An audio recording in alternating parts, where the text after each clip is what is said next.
Cycle रॅलीचं आयोजन केलेलं आहे, काय नेमका संदेश देण्याचा हा प्रयत्न आहे? आम्ही सायकल प्रेमी, फिट राहा आणि हिट राहा. मुंबईकरांना मी हा एक संदेश देऊ इच्छिते की आपण ज्या धकाधकीच्या जीवनामध्ये धावतोय घड्याळाच्या काट्याप्रमाणे, एक दिवस आपल्याला जर असा जगायला मिळतो तर तो आनंद घ्या, जगून घ्या, सायकल चालवा, प्रदूषण टाळा. जितकं जास्त होईल तेवढी सायकल जर आपण चालवली तर त्याचे अनेक फायदे आहेत. एकतर आपण फिट राहतो, आपली तब्येत चांगली राहते, आपण उत्साह राहतो आपल्यामध्ये कायम, आणि एक बोलतात ना मजा येते, म्हणजे आपला एक काळ आठवतो. स्पोर्ट्सचा हा सुद्धा एक प्रकार आहे. तुम्ही स्वतः स्पोर्ट्स पर्सन राहिलेला आहात, तर या निमित्तानं आरोग्य, खेळ याचं सगळ्यांचं एक संमिश्रण या निमित्तानं होताना बघायला मिळतंय. कसं आहे, आता हे डिजिटल युगामध्ये आपण आहोत, सगळ्यांच्या हातात मोबाईल आहेत. मुलांना पण हा संदेश आहे, बघा तेव्हा मुलं 12-12 तास त्या मोबाईलवर असतात, मैदानी खेळ विसरलेले आहेत मुलं. तर त्यामुळे मैदानात आले पाहिजे, सायकल हातात घेतली पाहिजे, रनिंग केलं पाहिजे, जॉगिंग केलं पाहिजे. कारण तुम्ही ते AC काय बोलतात जिम, त्याच्यामध्ये तुम्ही एक्सरसाइज करताय, चांगली गोष्ट आहे, पण ते ACतून बाहेर येऊन जरा मोकळ्या हवेत या आणि ह्या मोकळ्या हवेमध्ये सायकल चालवा. बघा किती उत्साह येतो, तुम्हाला जीवन जगण्याचा एक वेगळाच आनंद मिळेल. इंधन आणि पेट्रोलची कमतरता आहे, ती कुठेतरी जाणवायला लागलेली युद्धाच्या पार्श्वभूमीवर, आणि त्यानंतरून ही सायकल रॅलीचं एक वेगळं आयोजन म्हणतात. नाही, हे आधीपासूनच डिसाईड आहे. प्रत्येक वर्षी मला वाटतं विष्णूजी ह्याचं आयोजन करत असतात. बाकी इंधनाचा विषय आहे, पण एक लक्षात घ्या, तो आपला एक वेगळा विषय जो आपण करतोच आहे, त्याच्यावरती राज्य शासन असेल, केंद्र सरकार पूर्ण लक्ष देऊ नये आणि लोकांना काही त्रास होणार नाही या माध्यमातून आम्ही पूर्ण प्रयास करतोय. पुन्हा सांगते, रेसिडेन्शियल जे LPG गॅस आहे ते देण्याकडे आमचा पूर्ण कल आहे. 25 दिवसात बुकिंग करून इमिजिएट मिळतोय. तर त्यामुळे जे घरगुती गॅस आहेत ते तर कोणालाच काही प्रॉब्लेम नाही आहे. कमर्शियल गॅसमध्ये थोडा पुढे मागे वेळ जातोय, कारण की जी युद्धजन्य परिस्थिती आहे त्यामुळे. पण ह्याचा संबंध सायकल रॅलीशी जोडू नका, कारण सायकल रोज चालवली पाहिजे, एक दिवस नाही चालवली पाहिजे, 365 दिवस सायकल चालवली पाहिजे. पूर्ण बॉडीचा व्यायाम होतो, एनर्जी मेंटेन राहते, ऊर्जा येते, जीवन दिवस सगळा चांगला जातो. मॅडम, सायकल रॅलीमध्ये तुमच्या नगरसेवकांची पाठ पाहायला मिळते का? एकट्या महापौर मुंबईच्या सजग आहेत आणि बाकीचे नगरसेवक झोपलेल्या अवस्थेत आहेत का? नाही, असं नाहीये. आता मी सुरुवात केली आहे ना, परत आपण घेऊया सायकल रॅली, त्यावेळी सगळेजण येतील. प्रत्येकजण आपापल्या वॉर्डमध्ये बिझी असतील काही ना काही, कारण कसं आहे, प्रत्येकजण निवडणूक झाल्यानंतर मग ह्या सगळ्या इलेक्शन्सपर्यंत नगरसेवकांना खरंच आपल्या वॉर्डमध्ये पण लक्ष देता येत नाही आहे, कारण कंटिन्यू नगरसेवक हेड ऑफिसला आहेत, डे टू डे मीटिंगमध्ये आहेत, मिनिट टू मिनिट कार्यक्रम इथे लागलेले आहेत. मे बी आजचा एक दिवस मिळाला असेल, ते वॉर्डमध्ये असतील, पण सगळेजण येतील. पुढच्या पण रॅलीमध्ये सगळे पार्टिसिपेट करतात. मॅडम, 5-6 आयुक्तांच्या बदल्या ज्या झालेल्या आहेत, विशेष म्हणजे तुम्ही ज्या भागातून नगरसेवक म्हणून निवडून आलेल्या आहेत त्या ठिकाणीची सुद्धा बदली झालेली आहे. आधीच बदल्यांच्या चर्चा रंगल्या होत्या, त्याच्यानंतर या झालेल्या काय नेमकं? हा संपूर्ण जो प्रोसेस आहे तो आयुक्तांच्या लेवलचा आहे, तो काय आमच्या बोलण्याने असं नाही आहे, तो सगळा त्यांच्या लेवलचा हा विषय आहे. तर मे बी काही एक्सटेन्शनमध्ये असतील, ॲडिशनल त्यांना बसवलं असेल काही कालावधीसाठी, तर ह्या बदल्या मला वाटतं ह्या झाल्या पाहिजे.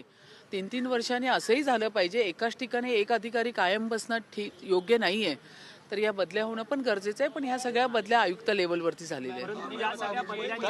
गॅस सांगितलं, मात्र गॅसच्या रांगा आहेत त्या लागलेल्या पाहायला मिळतं. प्रॉब्लेम पाहायला मिळतो, विशेषतः उन्हाळा सुद्धा सुरू झालेला आहे आणि सातत्याने दक्षिण मुंबई असेल, मध्य मुंबई असेल, पाण्याचा दाब देखील कमी आहे, त्यामुळे पाणी पुरवठा व्यवस्थित होत नाही.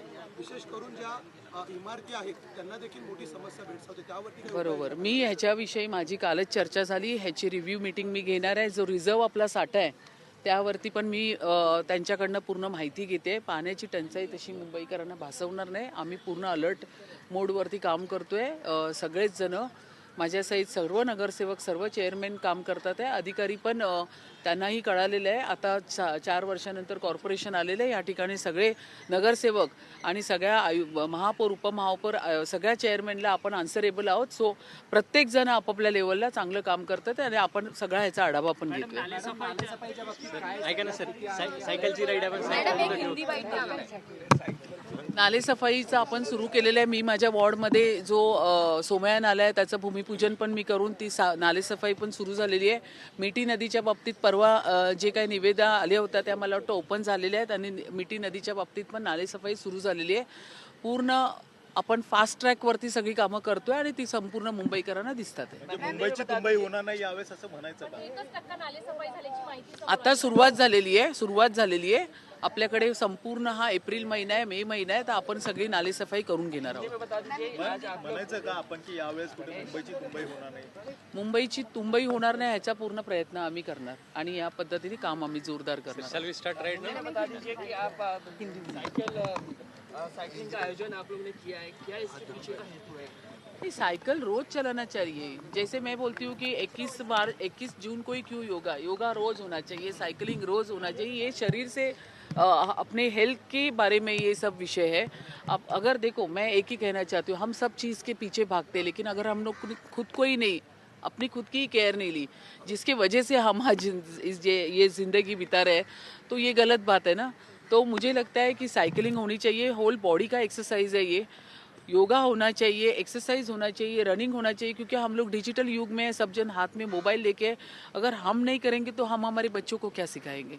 तो ये मुझे लगता है सभी ने करना चाहिए. हर एक सजग नागरिक ने साइकिलिंग भी करनी चाहिए. जब से आपने पदभार स्वीकार किया है, लगातार जो है बांग्लादेशियों पे कार्रवाई की जा रही है और अब भोईवाड़ा में पहला डिटेंशन सेंटर खोला गया है.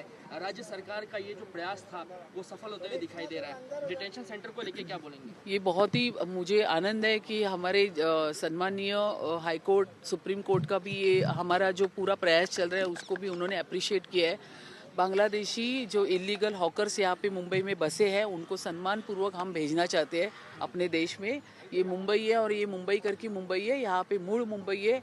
इन्हीं को न्याय मिलना चाहिए. ऋतु जी, एक सवाल है ये भी है, बीते दिनों संजय निरुपम ने जो है प्रेस कॉन्फ्रेंस लिया और ये कहा कि बीएमसी के अधिकारी और मुंबई पुलिस जो है वो अवैध बांग्लादेशियों के नाम पर जो वहाँ पर जो हॉकर्स सही मायनों में काम करते हैं, जिनके पास वैलिड डॉक्यूमेंट है, उन्हें भी परेशान किया जा रहा है.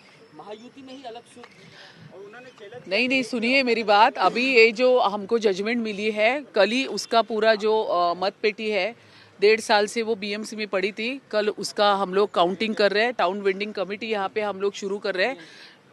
होने के बाद में, काउंटिंग होने के बाद में टाउन वेंडिंग कमेटी बैठेगी और बाकायदा वहाँ पे प्रॉपर जो ऑफिशियल पिच लाइसेंस हॉकर्स है उन्हीं को हम लोग hawking zones, non hawking zones Mumbai के डिक्लेयर करके उन्हीं के बिठाया जाएगा वहाँ पे.